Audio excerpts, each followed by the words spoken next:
Welcome back to another Zero Context Patreon Stark Advertisement Patreon content, one out of context theater moment at a time. I finally finished up the third and final book of the Maze Runner trilogy, Death Cure. Then I jumped into the second book of the Cruel World trilogy, Altered. I think this place is crawling with crimes, and soon the whole city is going to start killing each other. Wow, it's almost like letting corruption overtake every single aspect is bad for keeping a pandemic in check or something. Who would have thought? Filling a place with people who had no hope and knew they were about to descend into a rotten, horrific spiral of insanity ended up creating some of the most wretched, archaic zones ever known to man, with the residents well aware that there would be no real punishment or consequences worse than what they already faced. Crime rates grew astronomically, and so the development became havens of debauchery. Pretty sure that I'd simply kill myself at that point. Like, you're gonna turn into a mindless zombie before you die, and then you're gonna be chucked into that hellscape? No thanks. Those thugs brought me here for a reason. They thought that I was a bloody immune holed up in this Schuckenberg. Imagine their surprise when they could tell I had the flare eating my brain. Said that they were doing their civic duty when they dumped me in this rat hole.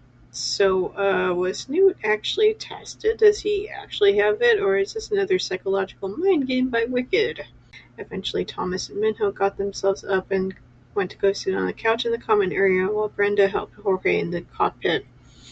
What the fuck is this plane even? Like, yes, I do understand that there are planes that have more creature comforts than your standard plane that take you from location to location, but I mainly like, why? Why does this giant government entity have a hangar full of planes like this? You start firing that thing, Hermano, and we'll be on top of you like stink on Dookie. That is certainly an expression. All anyone talked about at the complex was that you, Newt, and Minho had broken out and were in the surrounding forest somewhere. We looked, but we didn't see any sign of you. I've been hoping ever since that you somehow made it back to civilization. Why do you think I was so thrilled to see you alive? Thomas felt a stirring of familiar anger. How can you possibly expect me to believe that? You probably knew exactly that Ratman tried to tell me that they needed me, that I'm the so-called final candidate, Teresa slouched. You think I'm the most evil person to ever walk the earth, don't you? She didn't wait for him to answer her, though.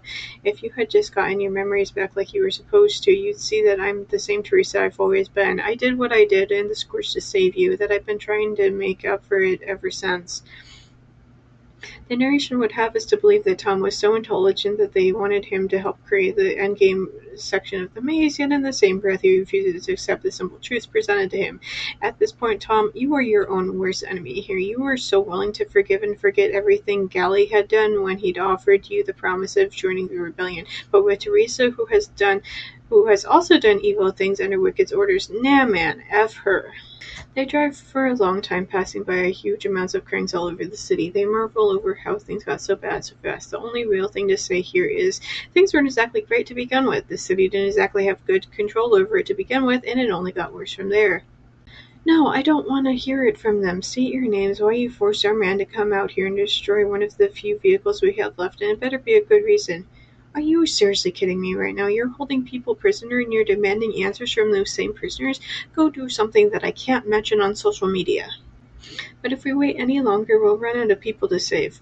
I'm still of the opinion that as long as there are munis running around, their cure literally won't even matter, and at some point there won't be anybody left who isn't either sick or immune, so Wicked's control will crumble as its originally intended usefulness collapses in on itself. I saw my friends out there. I want to see if he's okay. If any trouble starts, I'll run back to the van. Just be ready to get us out of here when I do. You think that thing out there is still your friend? The pilot asked coldly. Those cranks are way past gone. Can't you see that your friend is nothing but an animal now? Worse than an animal. Then it'll be a short goodbye, won't it? Thomas answered. There's like 60 pages left, and we still have to take down Wicked and wrap everything up. But sure, let's waste time with this. I say like this entire series hasn't been padding all the way down with so little plot. You sure about this? Everything I know about these people is rotten. They kidnap, torture, and murder, do anything to get what they want. Seems crazy to let you waltz in there by yourself. For some reason, Thomas wasn't scared anymore. I'll be fine. Just make sure you come back.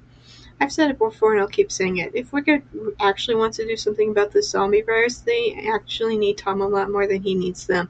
However, I'm mainly curious as to why they're so goddamn desperate for Tom back. It seems like they're having fun hoarding all of the resources and being safe from cranks in the little labs. Even the narration has admitted that nobody thinks that Wicked is trying to do jack. They continue walking past a few crookedly hung portraits of Chancellor Page just as as the ones in the posters in Denver. Am I ever going to meet the Chancellor? Thomas finally asked, curious about the woman. Chancellor Page is very busy, Jensen answered.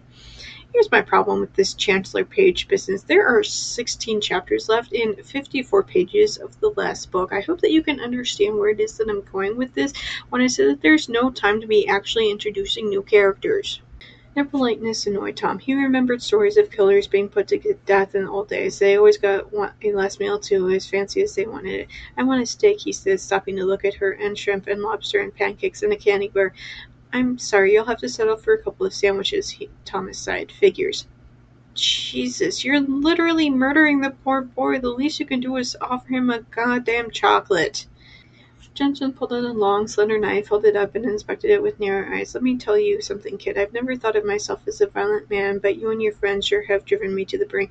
My patience is stretched to a minimum, and I think I'm going to show restraint. Unlike you, I think about more than myself. I'm working to save people, and I will finish this project.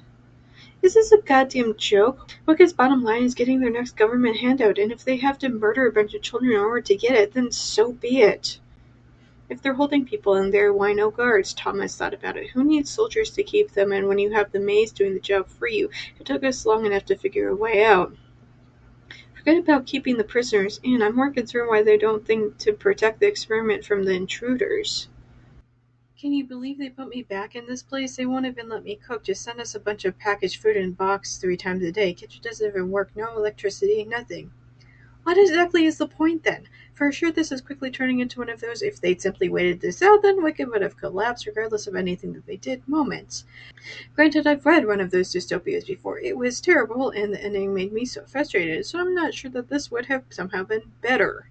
But we can salvage a few, Jansen said, and it looks like we have the strongest and brightest right here in front of us, even our final candidate, no less, the one we need most, yet who refuses to cooperate. Give it a rest, jerk. What your building has been blown to pieces and you're still trying to murder children? What the hell is wrong with you, dude? I don't care if I bleed to death, Jensen said with a grimace, as long as I die after I get you back up there. To do what? All of your research is going up in flames as you stand there. What is the point of any of this except somehow proving that you got to murder one last kid before you died? If in a world away from Eris where no one has reason to harm me, I'm not safe. Simply because they don't want to harm Ad the Crueler doesn't mean that they don't view her as somebody who might, I don't know, steal precious resources. She seriously has no idea what life is like for people over here. And he assures us that the Sunrunners are not friends of the Guild. Apparently, Sunrunners keep control of the solar energy because they are the only ones brave enough to venture outside the borders of the interface where the Guild mining zones begin. I think I saw a Sunrunner out on patrol one day, but so far we steered clear of them. Even if we share a mutual enemy, that doesn't mean the Sunrunners are looking for allies. Why do I get the feeling that the Sunrunners are going to be as bad as the Guild, if not outright worse? I get this feeling because this isn't my first young adult dystopia trilogy. Things always get worse. When I'd read People in Eris, their remains had been sent away, and yet I'd known the first time that I saw the strands in the depository that they couldn't possibly be people's remains. The strands were what was left of them after the Guild had created these monsters, their souls. Oh no, we're sending Grandma to be a cannibal down on Earth. However will we get away from a 70-year-old lady with a bad hip and cancer? You got a good bit of credit for that guild paraphernalia, right? Eric nods. Then let me put this in terms you'll understand. Atlas is the most valuable guild paraphernalia on Earth, Dante says. Kincaid will want her. And like that, I'm an object, something to be collected and used and sold like a machine. As I was saying, Kincaid is no different from Cormac. This is the exact same nonsense that they are dealing with in the first book, only in a slightly different font. His words are honey sweet, meant to be endearing, but they grate against my ears. I know better than anyone that having been part of the guild doesn't automatically qualify one as a villain, but I'm reluctant to take his admission at face value. Kind of feel like this is the bare minimum here, but hey, I've already read plenty of books where the idiot main character would jump into Kincaid's lap and then be upset that they were betrayed again. So, progress and all that. This is what my mother was trying to tell me, why she pushed me to seek answers from Dante. How is this possible? Dante is barely a year or two older than me. Okay, at least I'm not going frickin' crazy and thinking that he was supposed to be around her age. Earth isn't exactly a paradise, and the Guild has made sure it's even less possible every year to inhabit it by stealing more and more of the planet's resources. Legitimate question. If there's so many tailors who fled to Earth and Lord only knows how many Spencers are hanging around too, why do they not get together and destroy heirs from the outside in? Can they not pluck the threads and start unraveling the monstrosity? Have they tried and failed? Like, what's the status here? I can't help wondering why Valerie even cares, but she swoops down to Daniel and stares him in the eye. Does she know him? If he's new here, as Kincaid said earlier, can't imagine their paths crossing. I've rarely seen Valerie out of her chambers except for dinners. Now she lingers before Daniel as if she's trying to tell him something, but then her words come freely in front of us. This is how you repay my kindness. Accusation drips like poison from her words. Daniel hesitates, still staring Valerie in the eye. We have our parts to play. Why do I get the feeling that Valerie isn't simply a hairdresser and makeup artist? I feel like she's playing a much bigger part than Ed can possibly believe. After all, why the hell did she land so quickly in Kincaid's bed only a few weeks ahead of Ed? Yes, time does move differently between the two worlds, but come on. I'm surviving, Valerie said, spitting the words at me. No thanks to you, Atlas. Judge me all you want, but you might want to look in a mirror. Where the hell is this even coming from? Much like with Daniel attacking another Eris refugee on Earth, I feel like Valerie is attacking her allies as well. Maybe I was wrong about Valerie being more important than she seems. I think that she ran into the arms of the one man who could offer her any sort of a good life here. Unfortunately for Valerie, she flew from one golden cage directly into another.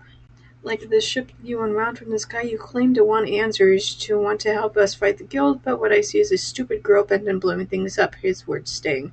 I'm sorry, what exactly is it that you're doing? Because from my perspective, you're sitting on your ass on Earth, simping over a man who's holding you in the same kind of iron fist as Cormac did in Eris. I can't waste time waiting for you to be ready. I won't be like you and Dante. I don't want to be a stranger to Sabrina. What a really bizarre thing to say. Like, you do know that the two situations are completely different, right? I don't need a lecture. I need you to teach me. You're missing the point, he says. You already know what to do. You have to learn to control your skill. So I've been told. Repeatedly.